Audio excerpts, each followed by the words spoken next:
Assalamualaikum warahmatullahi wabarakatuh. Bismillah, alhamdulillah, assalatu wassalamu ala rasulillah Sayyidina Muhammad ibn Abdillah wa ala alihi wa ashabihi wa mawalah amma ba'du. Anak-anakku yang soleh dan soleha, Bapak mengajak kepada kalian semua, mari kita bersyukur kepada Allah Subhanahu wa Ta'ala atas segala limpahan nikmat yang Allah karuniakan kepada kita semua, terutama nikmat iman dan nikmat Islam, sehingga sampai pada hari ini alhamdulillah kita semua masih diberi kesempatan oleh Allah untuk melaksanakan salah satu kewajiban kita, yaitu kewajiban belajar. Mudah-mudahan kita semua selamanya ada dalam lindungan dan ridha Allah Subhanahu wa Ta'ala. Anak-anakku yang soleh dan soleha, alhamdulillah di video pembelajaran kali ini kita masuk di pertemuan yang ketujuh, hari Senin tanggal 22 Februari 2021, masih dalam mata pelajaran ilmu tajwid kelas 7, dan kita ini ada di jam pelajaran keempat, jam 9.50 sampai 10.30. Baik anak-anakku yang soleh dan soleha, sebelum kita memulai pembelajaran, mari kita berdoa terlebih dahulu. Silahkan semuanya di rumahnya masing-masing membaca doa qabla ta'lim terlebih dahulu. Bismillahirrahmanirrahim. Allahumma aftah alaina hikmataka wansur alaina min khazaini rahmatika ya arhamar rahimin. Allahumma nawwir qalbi binuri hidayatika kama nawartal arda binuri syamsika abadan abada birahmatika ya arhamar rahimin. Rabbi zidni ilman warzuqni fahman wa amalan salihan mutaqabbala. Amin amin ya mujibas sa'ilin. Mudah-mudahan dengan doa ini apa yang akan kita lakukan pada hari ini senantiasa ada dalam ridha Allah Subhanahu wa Ta'ala. Selanjutnya, seperti biasa, Bapak mengingatkan kembali untuk mengisi absen terlebih dahulu. Silahkan pastikan semuanya sebelum melanjutkan video pembelajaran ini, isi absen terlebih dahulu pada link absensi siswa yang sudah Bapak share di WA grup masing-masing. Baik anak-anak, hari ini kita akan melanjutkan materi minggu lalu.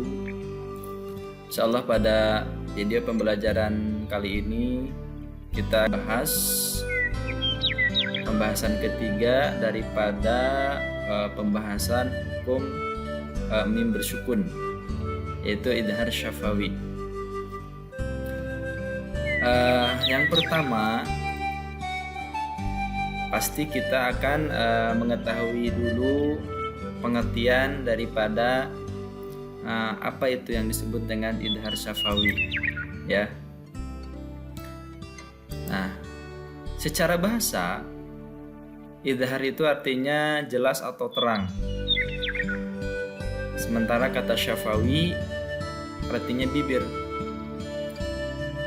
Nah, sehingga kalau kita gabungkan, kata idhar syafawi ini mengandung makna, yaitu al-mimus sakinatu idza waqa'a ba'daha harfun min harfil hijai adal ba'i wal mimi yusamma idharan syafawiyan.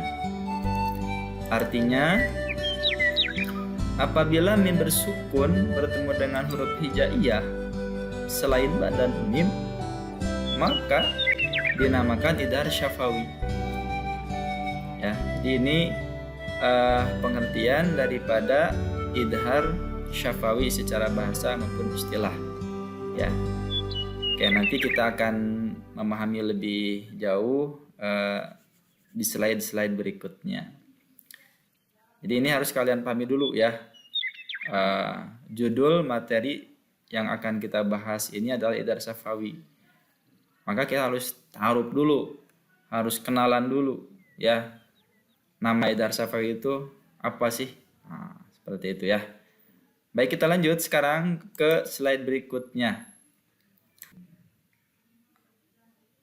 Nah, sekarang setelah kita tadi mengetahui makna atau arti daripada idhar syafawi, sekarang kita akan mengenal atau mengetahui huruf-huruf idhar syafawi itu apa saja.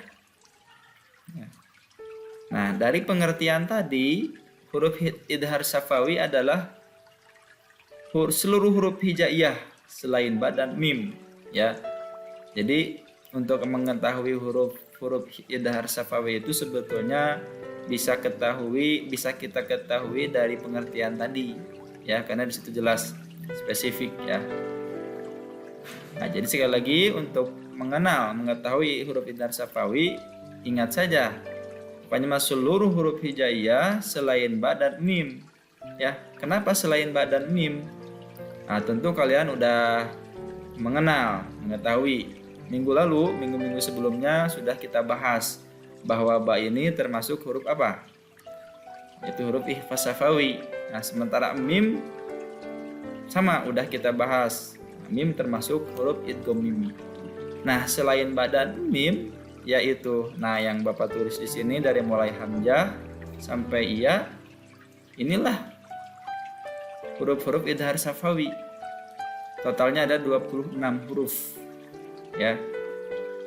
Jadi nanti ketika kita membaca Al-Qur'an kemudian menemukan mim sukun atau mim mati, menghadapi huruf selain ba dan mim, maka harus dibaca idhar syafawi.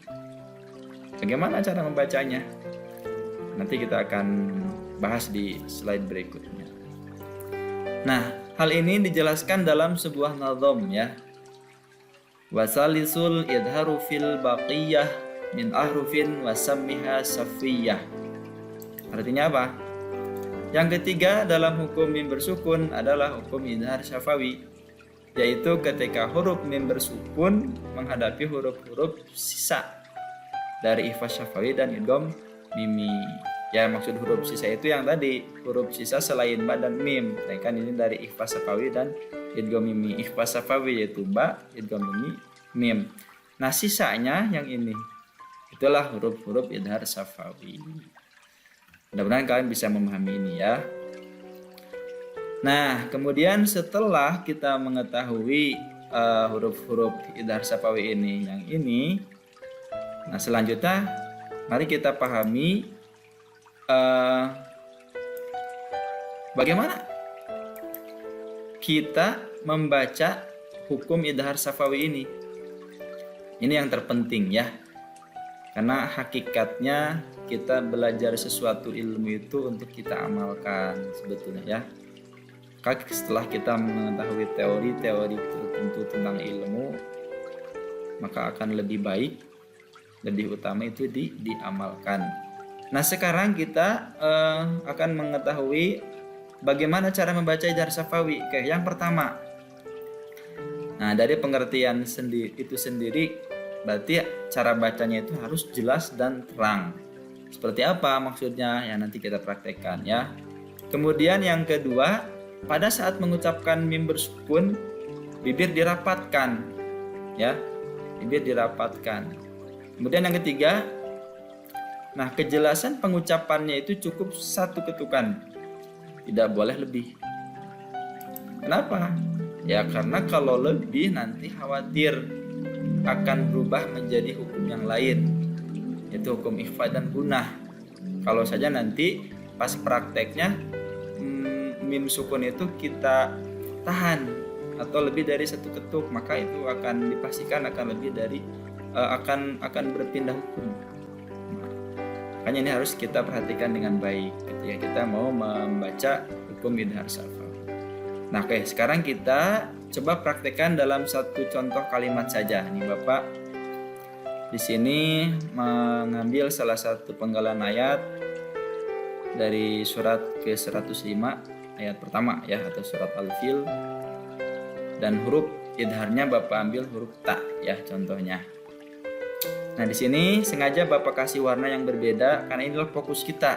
Ya, yang akan kita bahas ini kesemuanya ini kita praktekkan di sini ya. Di mim sukun menghadapi huruf idhar, dalam hal ini huruf ta.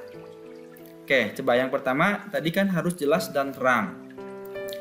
Nah, coba perhatikan nanti pelafalan Bapak ya. Di mim sukun ini nanti kita harus dibacanya jelas dan terang. Seperti apa? Nah, nanti kita bedakan ya.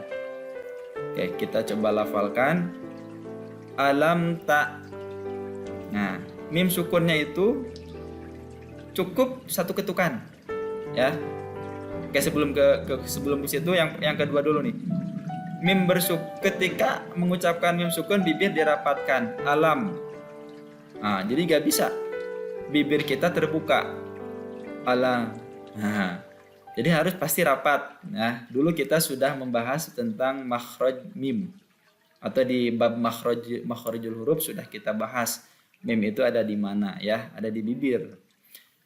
Jadi ketika mim sukun kita lafalkan maka harus rapat bibir kita ya, alam, alam. Nah, masuk ke yang ketiga, pengucapannya itu cukup satu ketukan, tidak boleh lebih. Maksudnya gini, jangan sampai ditahan alam. Nah, jangan gitu.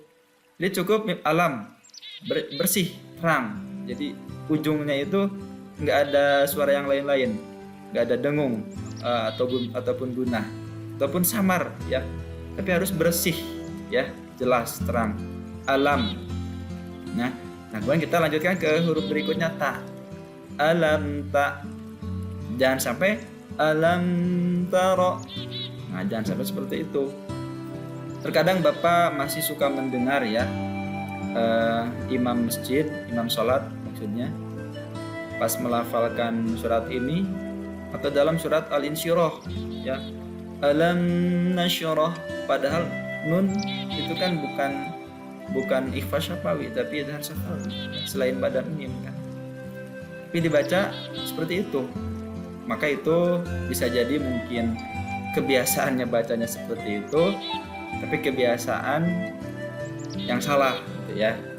Nah, mudah-mudahan kalian setelah mempelajari ini semua, ketika nanti kita membaca Al-Quran, ketika menemukan mim sukun bertemu dengan huruf-huruf idhar syafawi, maka harus dibaca jelas, gak boleh ditahan, gak boleh ada dengung, gak boleh samar, harus jelas. Bisa dipahami ya? Nah, ini kalau tadi kan kalau saja lebih dari satu ketukan khawatir berubah menjadi ikhfa dan guna. Nah, bisa kalian praktekkan nih seperti begini, alam taro, tuh kan itu lebih dari satu ketukan alam pas mim sukunnya itu, maka itu sudah pasti berubah hukum, bukan lagi idhar syafawi ya. Jadi ini semua mohon nanti kalian diperhatikan dan coba dipraktekkan ya, dipraktekkan. Kemudian berikutnya, nah, selain huruf ta juga Bapak sudah munculkan huruf-huruf idhar yang lain, contoh-contohnya, dan nah ini Bapak ambil dari Al-Quran ya. Nah, tadi kan yang ta ini udah pada kalimat alam taro ya. Kemudian hamzah di surat ke-79 ayat 27 dalam kalimat antum asyaddu. Jangan sampai antum asyaddu, mim sukunnya ini harus bersih, jelas ya. Begitupun huruf sa, jim, ha, kha, da, za, ra, jai, ini contohnya ada di sini ya. Bisa nanti kalian praktekkan sendiri. Termasuk huruf yang lainnya, ini masih lanjutan ya. Nah, di sini dari 26 huruf idhar syafawi ada 2 huruf yang Bapak kasih warna yang agak berbeda, yaitu pada huruf fa dan waw. Kenapa? Nah, tentu ada maksud ya.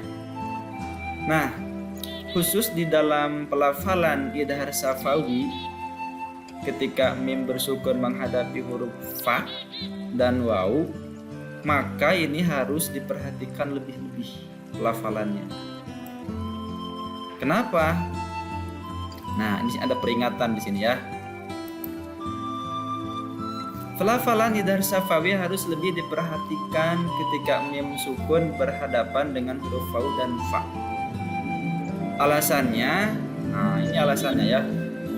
Karena huruf waw dan fa ini makhrajnya berasal dari bibir atau asyafatain. Begitupun dengan huruf mim. Jadi pengucapannya itu harus lebih hati-hati agar tidak tertukar. Ya, maksudnya kan ini kita sedang membahas mim sukun. Sementara huruf yang dihadapi waw dan fa ini satu makhraj dengan mim. Maka nanti pelafalan idhar safawinya harus lebih jelas lagi, harus lebih diperhatikan lagi. Ya, ini terdapat dalam sebuah naldom pula nih dijelaskan ya. Wahdar lada wawin wafa antakhtafi liqurbiha wal ittihadi fa'arifi. Artinya apa? Hendaklah berhati-hati ketika mim bersukun menghadapi waw dan fa. Jangan sampai diikhfakan karena adanya kedekatan dan kesatuan makhraj. Maka ketahuilah. Fa'arif, maka ketahuilah. Nah, ini Bapak kutip juga dari salah satu kitab Fathul Aqfal halaman 16 ya. Jadi sekali lagi untuk waw dan fa ketika sebelumnya ada mim bersukun, maka idhar safawinya harus lebih diperhatikan, hati-hati lagi ya. Kemudian nah, dari pembahasan idhar safawi ini sekurang-kurangnya ada beberapa kompetensi dasar yang harus kalian kuasai ya. Yang pertama, kalian sudah pasti harus tahu ya, mengetahui arti idhar safawi baik secara bahasa ataupun istilah. Kemudian yang kedua, kalian juga harus mengetahui huruf-huruf idhar safawi ya, yang sudah tadi Bapak jelaskan. Yang ketiga, kalian pun harus mengetahui dan bisa mempraktikkan bagaimana cara membaca idhar safawi ya. Tadi sudah Bapak contohkan pula. Kemudian yang keempat, kalian pun harus bisa memberikan contoh idhar safawi ya dari Al-Quran. Maksudnya manakala nanti suatu saat ada evaluasi belajar khusus tentang bab ini, maka tentang bab idhar safawi itu minimalnya kalian menguasai ini semua ya, tahu arti, tahu hurufnya, tahu cara mempraktikkan, dan bisa memberikan contoh idhar safawi itu sendiri. Baik anak-anakku yang soleh dan solehah, itu penjelasan singkat di video pembelajaran ini berkaitan dengan idhar safawi ya. Dengan selesainya penjelasan ini, maka di video pembelajaran ini sampai di sini dulu. Insya Allah nanti kita akan lanjut di video pembelajaran berikutnya dengan materi yang berbeda. Mudah-mudahan penjelasan Bapak ini bisa kalian pahami dengan baik ya. Kalaupun ada hal yang belum dipahami, boleh kalian komen di kolom komen ya. Nanti insya Allah Bapak jawab pertanyaan kalian. Baik, mari kita tutup belajar kita pada kesempatan ini pertama mengucap kalimat hamdalah. Alhamdulillahirabbil alamin. Subhanakallahumma wa bihamdika asyhadu an la ilaha illa anta astaghfiruka wa atubu ilaik.